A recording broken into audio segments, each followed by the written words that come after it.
1, just because there is such a wide disparity here between like Quake pros and old Doom pros and people who play Doom kind of casually and people who have never really done much competition before. So we're going to blow through like the first 2 rounds, and then I think in the semifinals of the upper bracket we're going to get into the meat of it, but the real action is going to be in the lower bracket. And if I sound extra nasally today, it's because I'm just recovering from hardcore leprosy. Just recently got my throat reinstalled, but I got myself installed in the server here. We got DBT, we've got Sarabax, and I believe they should have a map here decided pretty soon. And I'm running into a crash right now after every map, but you know, it's fine. It's all good. That's what transitions are for. Yeah, exactly. So Jahar, there's so many champions out there right now. And fortunately, there's a nice little menu that's been added to the game where I can push a button and get all of the champ information right in front of our eyes. So yeah, as we're doubtless going to be seeing some unfamiliar faces, we're going to be getting into it here. So we got Sarabax versus DBT, and this long warm-up timer always catches me off guard, but we got the GLs and HFs coming out here. Let me make sure that, like... Ooh, we got the scary thunder, too. Cool.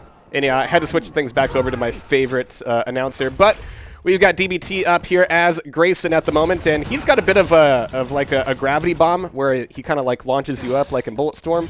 Not my favorite shooter, but it's definitely a fun mechanic and one that pisses me off whenever I run up against it. We got Sarabax over here as Doomslayer. But DBT right now holding on to most of the control for Mega and Armor, so decent stack here so far. And this is just a straight old-school duel, 10 minutes or first to 20. We do have a frag limit in there to kind of balance off some of these blowouts, but it's going to be a long one on Monsoon, I think. I mean, this is a map that allows you, if you're in the down position, to avoid a lot of these fights and try to make some rails happen from long range. And indeed, DBT, for all the stack that he had a lot of it burned off here by Sarabax. But one good rail, it's going to be Sarah way down into the danger zone. There's the knock-up from the ability. Can't quite land the rail, though, and finally, with just a handful of health left, DBT getting that first frag underway. So, Sarabax as Doomslayer, and of course you can change champions whenever you like here. We'll have the BFG. There it is, and it does a bit of damage, a lot of knockback, and it's mostly a bit of a corridor clear to scare somebody off from getting an important jump to Mega, just like we saw there from DBT, but he's going to be going in for one more rail, getting the pickup as we hear Sarah go back over for the heavy armor. And so just 2 frags up at the moment, and DBT looking to get a little bit more armor underway. You can see the item timers up in the upper left-hand corner. It's amazing how many features are actually replicated just perfectly here. Yeah, like I said, it's one of those things that it's perfect. Like, it is exactly what it needs to be for quality content. And I'm digging all the ambient sounds here too. I think I could turn them off in game, but for this especially, it's just nice and epic. Why would you? It's actually one of my favorite versions of Monsoon. I've been known for making comments about Monsoon. It's not my favorite Quake 4 dual map by a long shot, and a lot of the ports do things that are kind of nonsense when it comes to item placement, but here, nice little bit of LG there from DBT. Here, it's replicated pretty well, and everything works the way you would expect, and it's even got a pretty good look to it. Certainly a better grass texture than Quake 4 had, which is just almost full green. Sarabax utilizing that BFG to really kind of push away DBT, but DBT using that gravity bomb to really throw up Sarabax in that corner. It's called the Leash Thumper. The Leash Thumper. Yeah, that's what I call my 3rd grade teacher. She was into a lot of things. I grew up a lot in 3rd grade. All right, so DBT currently 3 frags in the lead, but it's a bit slow going for him here as he's fending off against the teleporter exit over to Mega. And yeah, there's not as much strafe jumping in the Doom engine here. It's a lot more about strafe running, and if you get the right angle going into that teleporter, then you can make that jump. Or if you're a Doom guy, you can make that double jump work for you. Nice grab there from Sarah, but it was a really risky one, and it cost Sarabax a lot of stack. We've got DBT with a ton of armor at the moment, really holding on to this corner of the map. But of course, he's going to be open to a lot of splash damage. But Sarah hasn't really gone all that aggressive just yet. Caught on the way back over towards heavy armor. And DBT's thinking, you know what? It's worth it just to make a quick loop around. If Sarah wanted to stay over at the heavy, That might have been worthy of the defense, but it's going to be Heavy and Mega coming up nearly at the same time, but it's a fight over it. A fight that Sarabax neither wins nor survives, as that'll give both the frag and both items over to DBT. Yeah, that wasn't a telefrag, was it? That was just a rocket just before he went to the teleporter. That was a bit of a ballsy play. I mean, Sarah had essentially won the area for Heavy. I mean, in any version of Monsoon, it never feels good just being in that room. There's so many places you could be attacked from, and it's wide open. If you get caught with your pants down, it can go very poorly. But there's another Mega for DBT. Looking for the ambush over here at Heavy. There's the pickup. And Sarah's got a big choice to make here about which side to drop down on. DBT just wants to be the troll under the bridge, forcing a decision one way or the other. Nice solid 100 rocket there from Sarabax, just coming in and just kind of falling away. Like, doesn't want to get engaged, knows that DBT has both of those major items on lockdown. Oh, and a perfect face rocket right there from DBT onto Sarabax. Yeah, time to leave, time to go recover. That's going to give DBT full mandate over both of these items, but Sarabax is really going to start routing some of the health items, get back up to at least 100. And then going for some of these longer range rails. During the beginning of this matchup, that really was looking like the MO, and it was working out pretty well for Sarah. DBT was still winning some of these item pickups, but he was really having to depend on each and every one of them now. He's kind of riding high on his stack and making good use of the SSG. I mean, it is still a Doom game, so you got to have a strong double-barreled shotgun.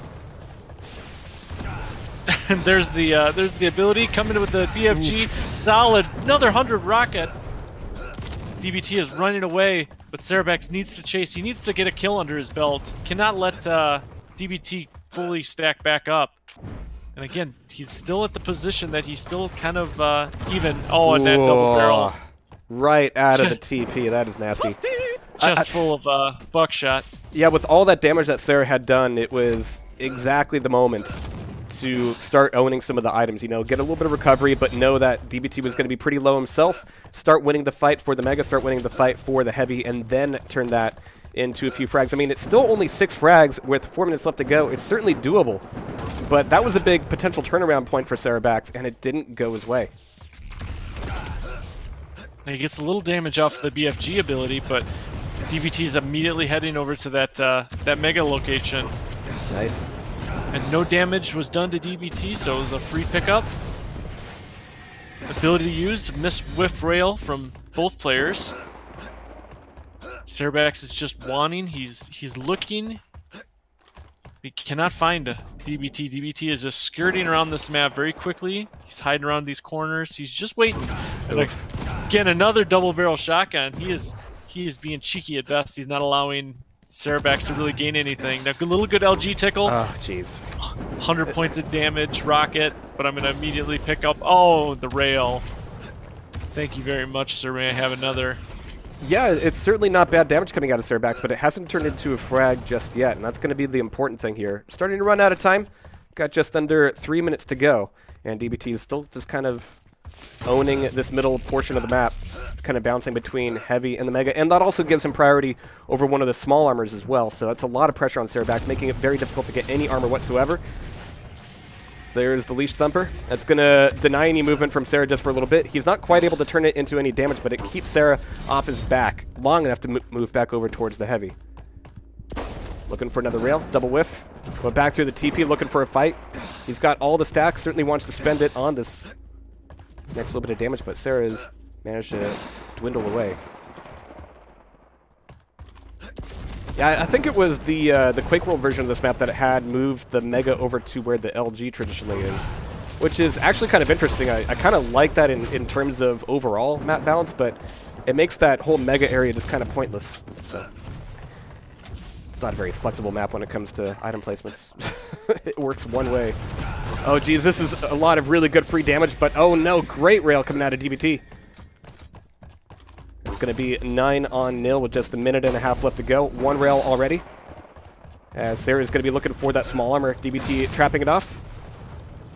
And Sarah is leaving the fights when necessary, but so much aggression on these Megas, and it's never really worked out. Sarabax keeps thinking, I've got the double jump as Doom guy. Surely I could just, you know, crowd in and make that mega mine whenever I want it, but it's just not going his way.